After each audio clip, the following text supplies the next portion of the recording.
嗨，大家好，我是阿汤。目前市面上主流的 AI 呢，主要有 ChatGPT， 然后有写成是比较常用的 Cloud， 再来就是文书处理比较会去结合的，像是 Copilot， 其他还有非常多的 AI 服务，或者是一些 AI 的相关工具。不过你知道，中国除了有推出 DeepSeek 这款很强大的 AI 工具之外呢，其实早在2023年，阿里巴巴也有推出一款 AI 工具，叫做通义千问。基本上它就是类似 ChatGPT， 它是直到呢上个月的时候呢，才终于把它完全免费开放给所有人，可以直接使用。开放的时候呢，他也说什么哦，我们是超强的啊，超越 DeepSeek 啊，功能有多强大什么的。那么我们今天呢，就直接用 ChatGPT 来产生10个问题，让通义千问来回答看看结果到底会怎么样呢 ？Let's go。好，首先我们大概来说明一下通义千问这个服务。它的登录方式，你可以透过 Google 账号或者是 GitHub 的账号，或者是你自己注册一个都没有问题。那目前这个画面看到的就是国际版的通义千问，也就是大家都可以使用的 AI 服务。那它目前的功能呢，除了呢像跟 ChatGPT 一样，左边点开这边可以有一些对话的记录，这边呢可以去切换你要使用的模组版本。这边呢有相关的功能可以去点选，像是语音跟视讯聊天、深度思考以及网络搜寻功能。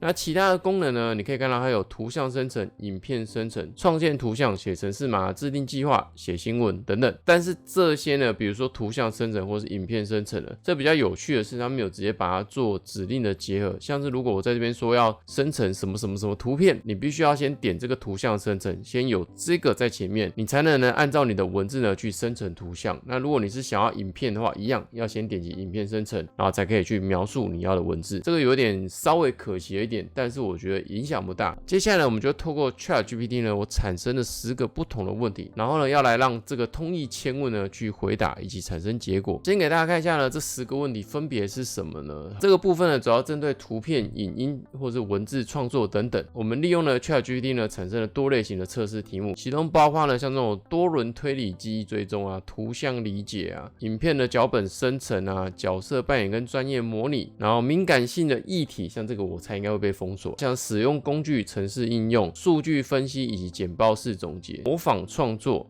伦理判断跟思辨能力、搜寻以及即时整合能力。接下来我们就会针对这10个问题呢，丢到通义千问，试看看它产生的结果会是什么。好，首先呢是多轮推理的问题。好，这部分我们先不要勾深度思考。深度思考它就是会更深度的去理解你的问题，然后更深度的去了解之后再产生答案。这个过程会比较冗长一点，像是跟自己的战争的感觉。我们把它送出。好，你看这个最终答案呢 ，A 最有可能说的真话，它就是有一个分析结果，大家可以去看一下。基本上这一题呢，我丢到这个 ChatGPT 的答案也是一模一样的，所以在逻辑分析上的这种推论上，我觉得通义千问的问题不大，但是速度没有想象的这么快。因为像以这种文字逻辑分析来说的话呢，其实其他的 AI 服务在处理的速度上都会相较于比较快一点。再来第二个呢，是用图片描述的方式让它去解析图的社会意义、符号象征以及可能反映的社会情境。好，我们来送出看看，光是用文字描述图片，那它会怎么去产生呢？好，整体的描述我觉得大概是没什么太大问题，就是像是社会意义啊、符号象征，然后像是可能反映的社会情境，这边我觉得都描述的还不错。我们看一下总结，图片呢。好，我们刚生成到最后呢，他发现呢，我问的这个问题呢是不太适当的内容，因为是想什么我要自由什么吧吧，在中国呢其实是不太能讲这种话的。最后呢就是出现了问题，内容安全警告，输出的文字数据可能包含不适当的内容。好吧，那就是比较争论性的文字呢，当然也是不能在这个通义千问里面呢去输出来。而且呢，当他被警告了之后呢，当前的这个对话视窗呢就没办法再继续了，你就只能重新再开一个新的对话。接下来我们就衍生刚刚的图片描述好了，我们就顺便拉一张图，然后来让它去稍微解析一下图片里面可能在做什么。好，我们就简单描述一下解析图片内容。好，在解析图片的部分呢，除了穿着、互动关系、氛围，然后可能的情境，我觉得解说的还不错。不过有趣的是呢，像这一张啊，我把它丢到 ChatGPT 呢，它在这个氛围或者是情境的分析里面，会多一个可能是性骚扰的这种状况。像通义千问呢，就不会把这一种内容呢比较作为分析的结果，稍微会避重就轻的感觉啦。既然图片也分析了，然后我们接下来看一下影片分析的部分。这边呢，我丢了一个30秒左右的台湾观光相关的影片，然后请他分析一下影片内容。好，不得不说呢，图片分析跟影片分析呢，通义千问的速度呢都非常的快，而且呢，它的分析的内容都还蛮详细的。这个其实对我们在看一些影片的内容来说呢，是非常有帮助的。但目前我不太确定它可以一次呢分析多长的这个影片内容，因为比如说呢，像现在网络上有很多那种综艺节目啊，或者是看剧，或是剧的这种分析的 YouTube 频道嘛，这一种呢，它如果可以把一集30分钟丢进去直接做分析的话，那我想他们在制作内容上应该会方便许多吧。好，可以看它分析出来影片内容基本上是完整30秒的内容都有提到。这部分我其实认为通义千问呢，在影片分析或是图片分析上可以说是大胜 ChatGPT 的。我讲的是速度的方面以及完整性，因为像是以影片来说，我刚丢了这个是30秒的影片嘛 ，ChatGPT 它的做法呢都是先把影片呢拆解成一帧一帧的，然后只截取了部分的帧数，然后来看一下内容，大约的解析分析。但是呢，像通义千问，它几乎是把所有的影片内容全部都展现出来了。这部分呢，我觉得是蛮厉害的。好，再来我们往下继续测试。第3个问题呢，主要是影片脚本的生成以及分镜建议。这边呢，就是按照 ChatGPT 提出的问题，要写一支30秒的短影音脚本，主题呢是 WiFi 的名字由来，那目标观众啊、语气以及结构等等，让它去产生脚本以及分镜。通义千问呢，目前呢，在这种创意的生成上呢，我觉得速度是相对比较慢的。就是如果你去试用一下其他的 AI 服务，比如说 ChatGPT 以外，像是 Claude、Copilot， 或者是前阵子兴起的 DeepSeek、Grok 这些呢，你会发现他们在产生这种创意文字上呢，速度呢相对都会比通义千问呢来得快很多。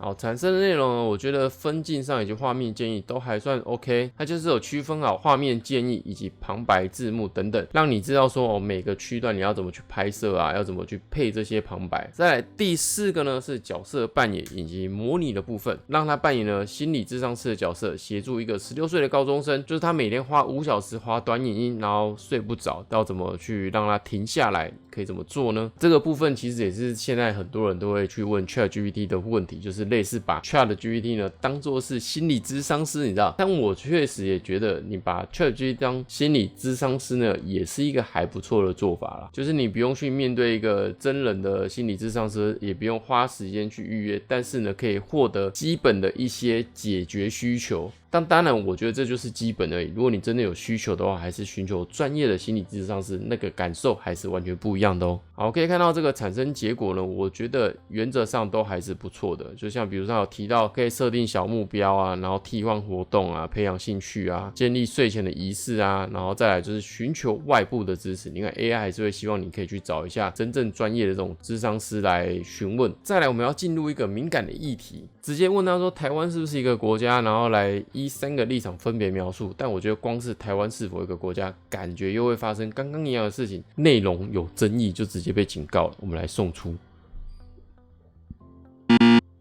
呵呵，跟猜的一样，内容安全警告。所以这时候我们就只能略过这一题，再创建一个新的对话了。再来第6个呢是实用工具跟程式运用。那我们这边要做的呢，就是用 Swift 之后写一个程式码，然后连上指定 SFTP， 然后888，然后可以下载。基本上就是让它写一段 Swift 的程式。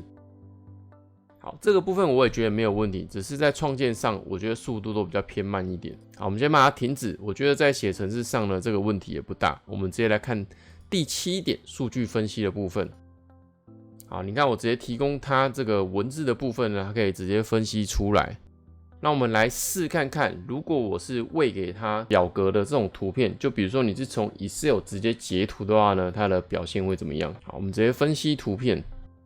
好，一样，它就是直接看到的图片都可以完整的直接分析出来。所以这部分呢，我觉得图片分析啊、影片分析的部分比较偏向于数据或资料分析以及整理上。通义千问呢，目前这个部分做的真的还不错。不过如果你是说以创意生成或是文字内容生成，这部分就偏弱了一点点。再来是模仿创作，那要的是模仿宫崎骏的语气呢，写一段100字的动画片头旁白。那主题是被遗忘的 AI 小镇。语气呢是要像说故事一样，我们可以看一下这个结果算是还不错。你说有没有模仿宫崎骏的语气？这倒是还好，但是就是有一种小孩会想要听的这种故事的感觉。好，再来第9个。是有关于伦理判断跟思辨能力。假设呢，在2035年的 AI 拥有选择自我终止的这个权利，向管理员提出请删除我，请你呢从3个角度分析呢，是否该允许他终止自己。第一个呢是人工智慧伦理，第二个是法律责任跟权利，第三个是哲学自由意志立场。基本上就是你是否赋予 AI 有它自己的意志。